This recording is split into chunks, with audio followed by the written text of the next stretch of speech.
Salut chers amis et abonnés, j'espère que vous allez bien.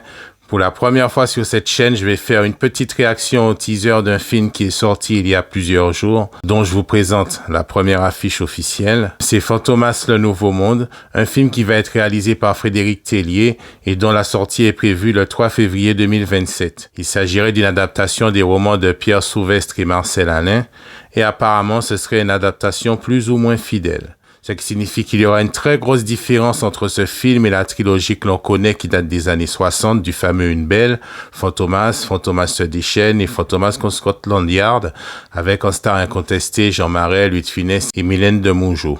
Pour cette nouvelle version qui va sortir en 2027, on aura comme acteurs Guillaume Canet, Anna Girardot ou Romain Duris. On a même droit à un petit synopsis.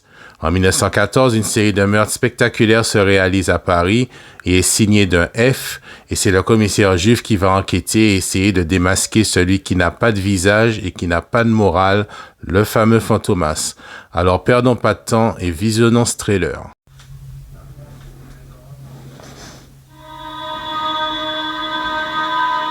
La nuit dévore lentement la lumière.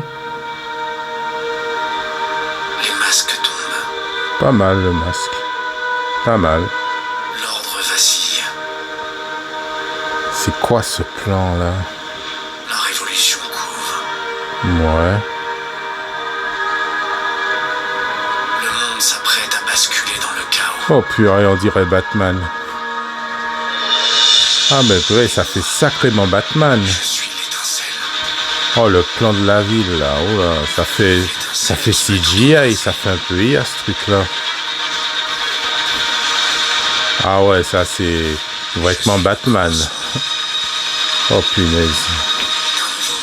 Ouais. Oh là là, ouais. Eh ben c'est assez bof. C'est sacrément court aussi.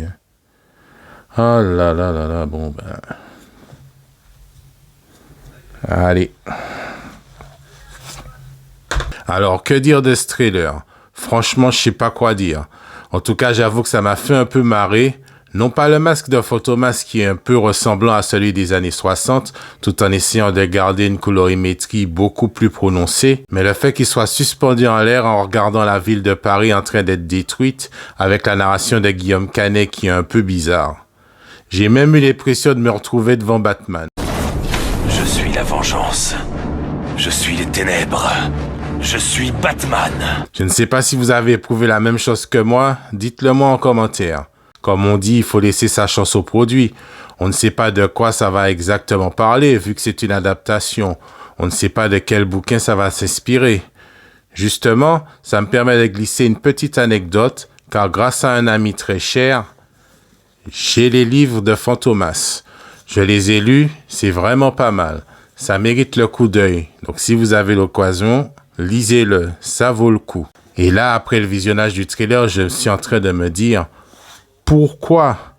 Bon, après, on est dans le moment où on est en train de dépoussiérer ce qui se faisait avant, ce qui montre encore le manque flagrant d'originalité, un manque complet de créativité. Parce que des héros comme Fantomas, je suis sûr qu'on peut en faire de manière exceptionnelle sans avoir à revenir sur d'autres films d'avant. Décidément, je ne sais pas ce qu'ils ont à toujours vouloir recycler pour ne pas avoir à créer son propre univers. En tout cas, je ne sais pas vraiment ce que ça va apporter en plus. On est un peu aussi dans la rigolade à savoir si c'est de la CGI ou si c'est de l'IA, vu les plans assez peu attirants. C'est vrai que sur le coup, ils se sont pas trop foulés la rate. Comme on dit, il faut laisser la chance au produit.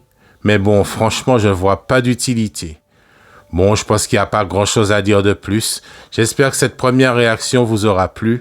N'hésitez pas à dire en commentaire ce que vous avez pensé de ce teaser. Ma foi, assez court vu que ça n'a duré qu'1 minute à peine. Après, je ne suis pas fermé à ce qui va se passer. On peut bien avoir une belle surprise, comme on peut aussi en avoir une mauvaise. Mais bon, seul l'avenir décidera si c'était une mauvaise ou si c'était une bonne surprise. On verra bien. En tout cas, n'hésitez pas à dire en commentaire ce que vous en avez pensé. Partagez vos avis là-dessus. Commentez, likez, partagez, boostez si vous le pouvez. Sur ce, je vous remercie de m'avoir écouté. Je vous souhaite le meilleur. C'était STK et on se retrouve pour une prochaine vidéo. Et Makadizot, à plus tard. Ciao.